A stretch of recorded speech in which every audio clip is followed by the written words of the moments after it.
Here's what I'm looking for you to do. And we're already at 10:40.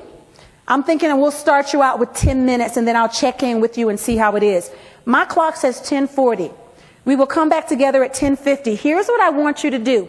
I want you to brainstorm some practical, concrete strategies that you can integrate into your day as it relates to those strategies.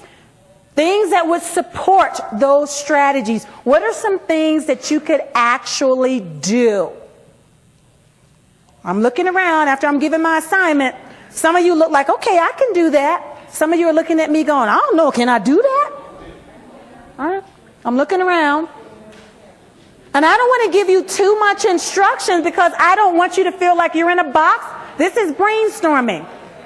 Some ideas. All right, go ahead and get with your groups and we'll come back together in 10 minutes.